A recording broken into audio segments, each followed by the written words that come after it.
Hello and welcome to Dialogue. Chinese President Xi Jinping has arrived in Brazil's capital, Brasilia, for a state visit after attending the G20 Summit in Rio de Janeiro. This year marks the 50th anniversary of the relationship. So what tops the agenda when President Xi meets his Brazilian counterpart, Luiz Inácio Lula da Silva? Where can the two countries seek new opportunities for cooperation? And what role are they going to play globally as two of the most important members of the Global South? Join us for our discussion live today from Beijing. I'm Xu Qinduo.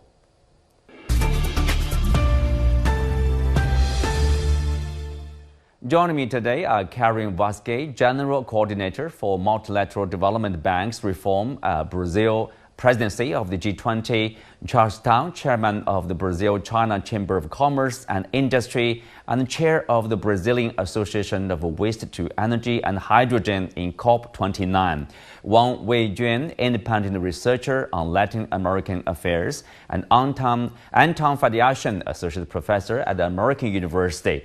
Welcome to Dialogue. So, Karin, I will start with you.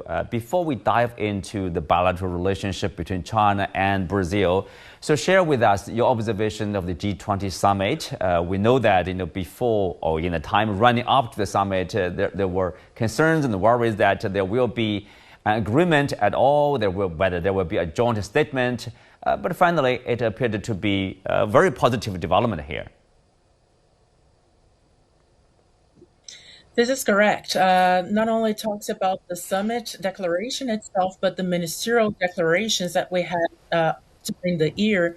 And I believe that this signals a breakthrough in G20 negotiation dynamics that was possible due to Brazil's leadership in deferring discussions on the Russia-Ukraine conflict to the G20 summit, paving the way for progress in critical areas such as education, health, energy, and other topics that were discussed this year in the Brazilian G20 presidency.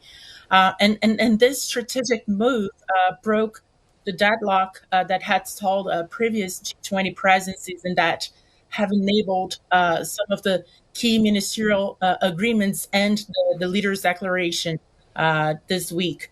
But beyond the declaration itself, I believe that the summit also was remarkable because it set a global agenda centered on pressing priorities for the Global South and the world.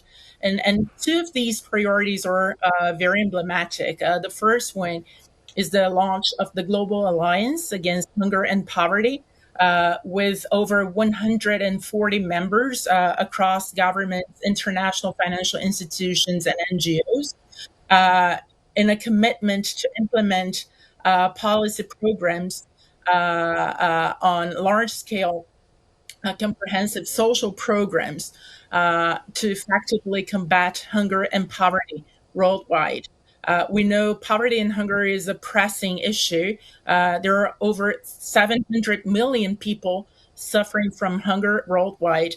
And this initiative is a very concrete way that not only the G20, the leading economies of the world can solve this, address this problem, but work together with all other countries in the Global South and the world.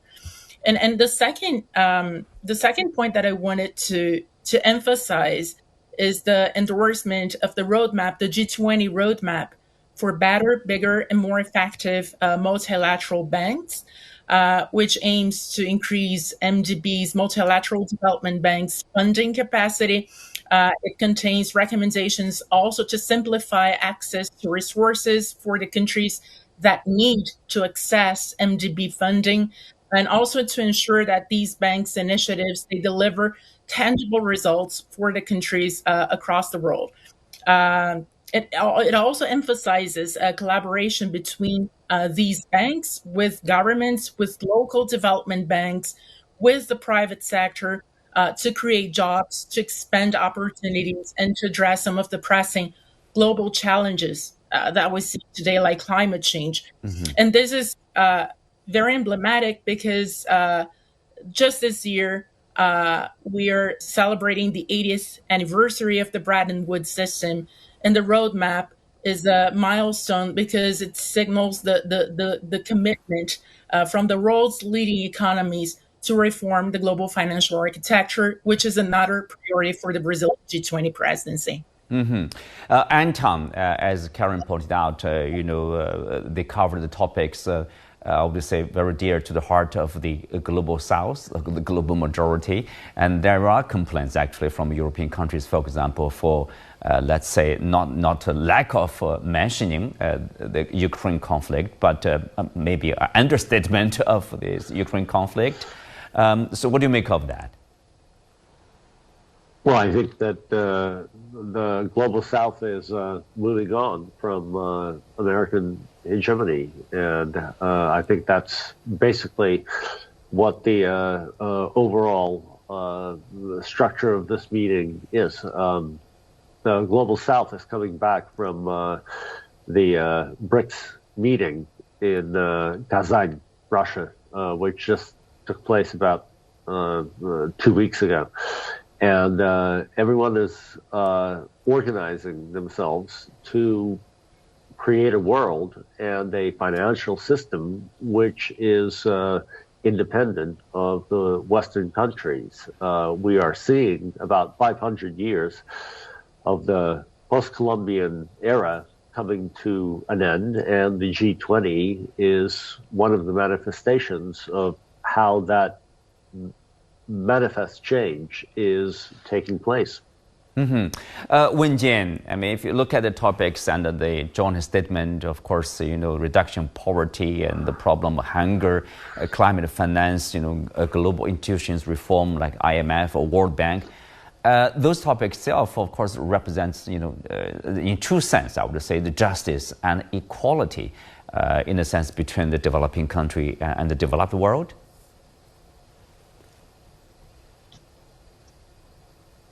Do we have a Wenjin? Seems like we lost Wenjin there. Karin, to you the question. Okay, do we have? Yeah, go ahead, please. Yeah. No, I think after the previous G20, the whole old society has been facing a much more difficult situation when a lot of problems remained unresolved. And nowadays we are facing the warfare in Europe and also in the Middle East. So I think the G20 happened at this time is very, very good for the world leaders to join together to discuss the most urgent issues. So also we have had a long term perspective. For example, especially in some southern countries, the poverty remains the problem that blocks the development of these countries. So I think the G20 is at this time is very effective and very important for the whole world. Anton, if you, of course, Chinese President Xi Jinping has started his state visit to Brazil. Before that, of course, he also paid a state visit to Peru, where he unveiled together with his counterpart from Peru, they witnessed the official opening of the megaport, so-called Chancay port in Peru. There are responses from Washington inside the U.S. If you look at that, some of them are, concerns or, quite negative in a sense. Some are even suggesting imposing tariffs on any goods out of that port. How do you look at that and China's relationship with Latin American countries, including with Brazil and Peru here? The Chinese are doing what the Americans did very successfully throughout the second half of the 20th century. They are moving into the rest of the planet in terms of business. They are making great offers to countries to develop their economies, and in return, they are essentially increasing their geopolitical clout. I have no doubt that the Trump administration will look at this unfavorably. The question is, what can they do about it, especially with China having the global majority behind its back.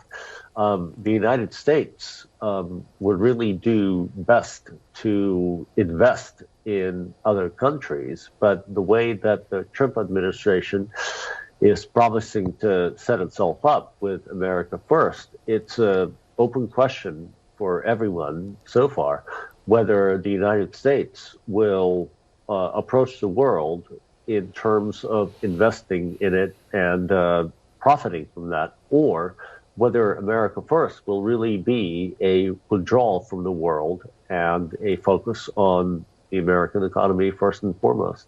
Karin, you are in Brazil. You are Brazilian. How do you look at the relationship between China and Brazil?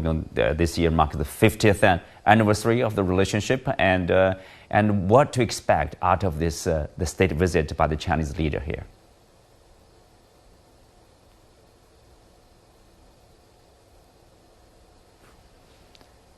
Hello, Karin.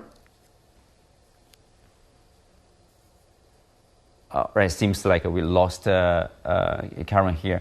So Anton, continue please. What do you make of the relationship between China and Brazil? Of course, with this visit ongoing, and already 50 years of a relationship between the two large developing nations. China is opening up new markets for itself in Latin America, and it's doing so in a way that is not judgmental, and the Chinese are not lecturing countries about what they have to do. So far, be it in Latin America or anywhere else in the world, especially in Africa, Chinese have proven themselves to be very able and welcome partners. Now, we'll see if that changes over time, but so far, the Chinese are playing their cards very well. They want to do business first and foremost, not war, not regime change, not political involvement. And it looks like the global majority is really turning towards the Chinese because they see this relationship with China as a win-win situation. And if the Chinese continue to play their cards the way that they have been so far, the multipolar world looks like it will be here sooner rather than later. China has remained the largest trading partner of Brazil for 15 consecutive years, and China is now the largest export for Brazil. Anton, beyond trade, on agricultural products or raw materials, are you expecting to see more cooperation in many other sectors? Definitely, in terms of technology and in terms of AI, for sure. The Chinese are moving into all of the markets that used to be dominated by the United States and by the West, and they are doing it very successfully and very rapidly. So agriculture, trade, AI, the green energy revolution, which is certainly with us today already. I think the Chinese are going to profit greatly from Latin America, which is very interesting because the United States used to be the economy that dominated this part of the world. I'm speaking to you from Washington, and we are seeing a tectonic change where the Chinese are becoming the dominant influence in the Western Hemisphere, and the United States is very slowly but surely receding. Karin, if you look at the past 50 years, people would say the relationship has been smooth and in recent years being strengthened in terms of trade. And that's why people say, China-Brazil relationship is based on trade. But of course, if you look at the recent times, for example, last month, actually, we see visits by a lot of officials from Brazil to China, including the head of the army, the head of the Supreme Court. So we are seeing this relationship going beyond trade? Far beyond trade. And it's very interesting when we look at the numbers. In the early 2000s, Brazil-China trade was around 10 billion US dollars. And since then, it grew to over 120 billion. And this is unprecedented. We don't have such volumes with largely any other country in the world. But as you said, much beyond trade, other areas like AI, technology have already been mentioned, but also areas like education, media cooperation, and in the political international arena, Brazil and China also share a vision of a world without hunger, a world without poverty, a more fair and just global governance architecture. So all of these elements exemplify how much this relationship has evolved, and not only looking at the past, but looking at the future, the potential that these two countries have not only to further strengthen their bilateral relationships, but how together they can have a positive impact in the world. Well, Wenjun, if you look at last year's investment from the Chinese side, 70% of them concentrated in clean energy or renewables. And we have the news like the two Chinese EV makers, Great Wall and BYD. They are talking about investing like 2.5 around billion US dollars and to open their factories to produce new energy vehicles starting next year. What makes Brazil so attractive to the Chinese new investment in clean energies? Okay, Brazil, we know that Brazil has been a very great automobile producer in the world. Brazil's automobiles, the quantity once achieved the 6th place in the world automobile industry.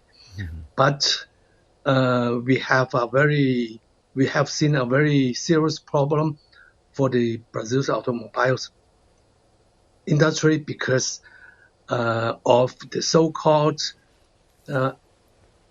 import substitution. The Brazilian automobile industry has not been innovated. So, actually, the automobile industry Brazil was controlled by the United States.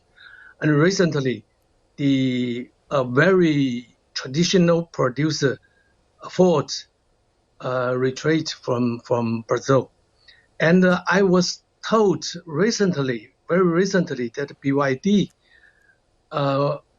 was the largest automobile, has the best automobile sales in Brazil last year. It really surprised me.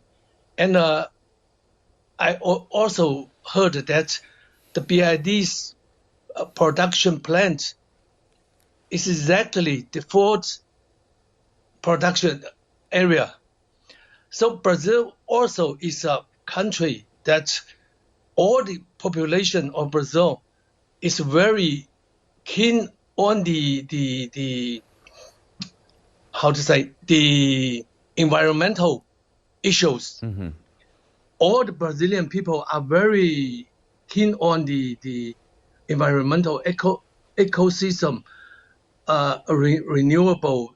The renewable industry is very good for the Brazilian society. Also, China, we all know that China nowadays has the best technology the EV technology in the world. Mm-hmm. And this is a key problem for Brazil.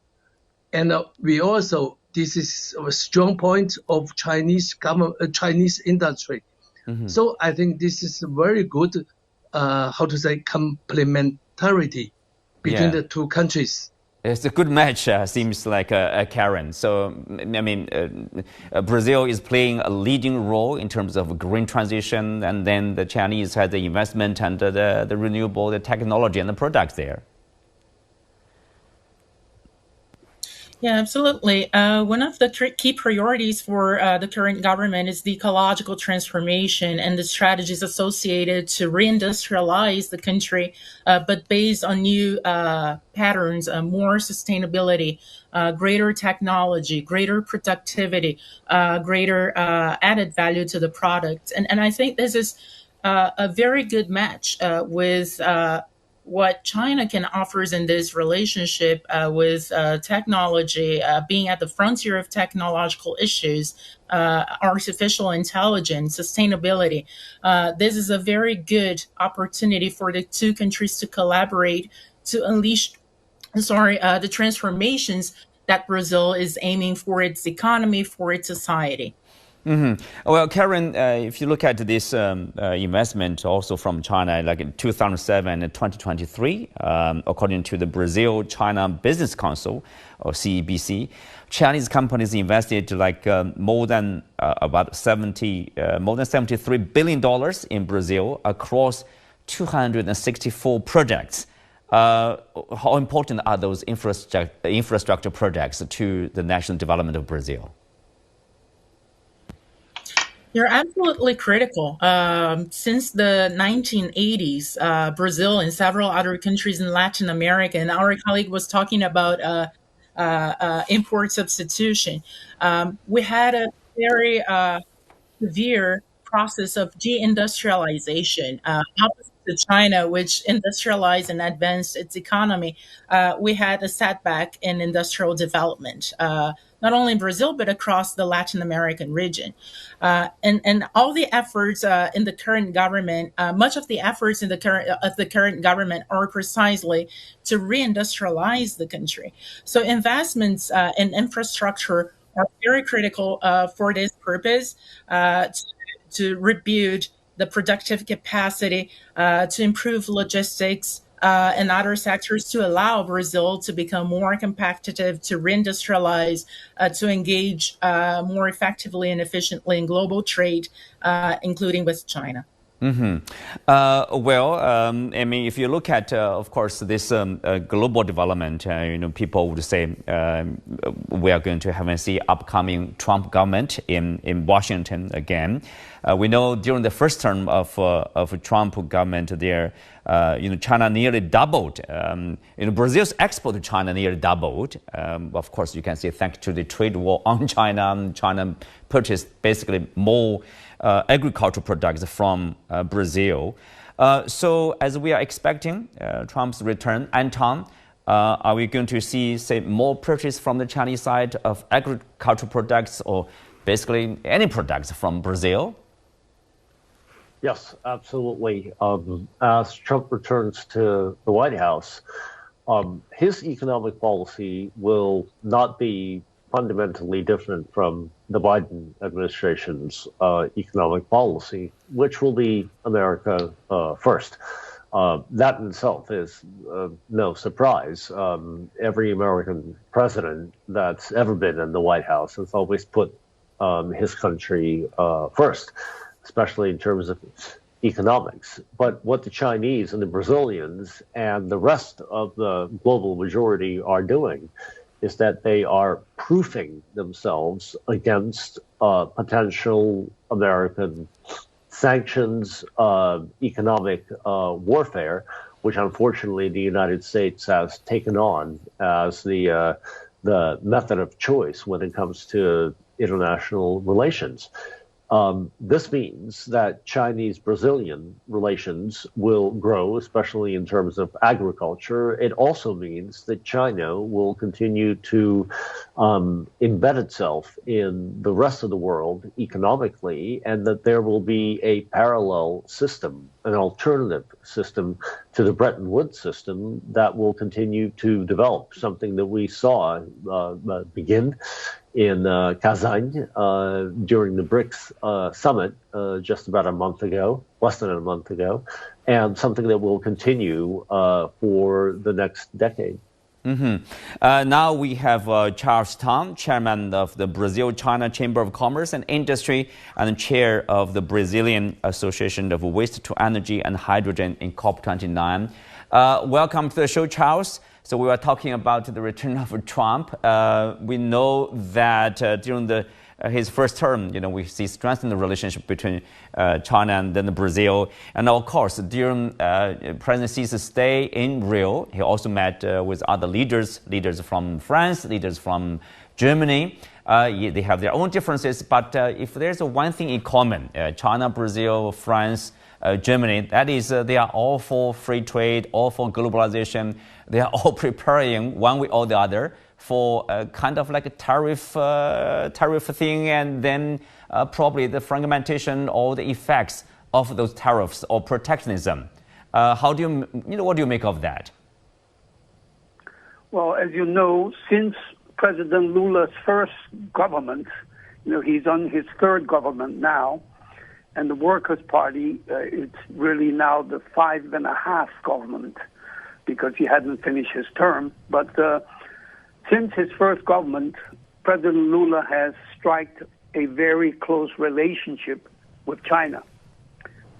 And today, China and Brazil are acting very much together in the world scenario as well. As you know, President Lula and President Xi Jinping are trying to intermediate the end of the wars, the war in Ukraine. Not only that, but China is Brazil's largest trading partner, and almost $185 billion was the trade between Brazil and China. And over the last 3 years, Brazil has obtained a surplus of more than $100 billion. When I first arrived in Brazil, I was transferred by Wall Street Investment Bank to work in Brazil. Brazil has gone through a moratorium many years ago, and Argentina goes through a moratorium every few years.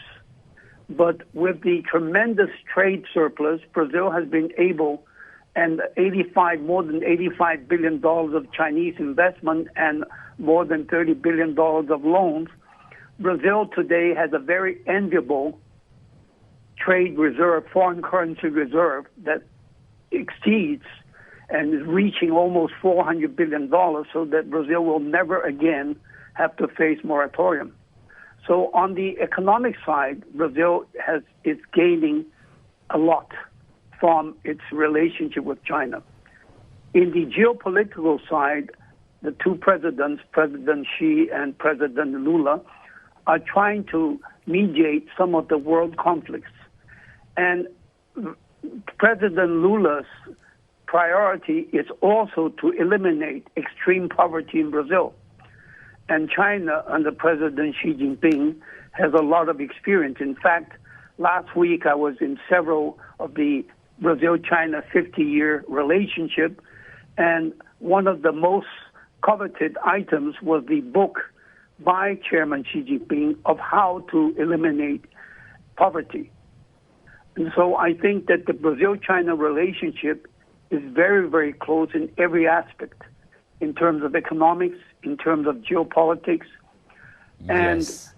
And Brazil has a lot to gain, not only financially from its relationship with China. And a ever closer relationship. But thank you, Charles.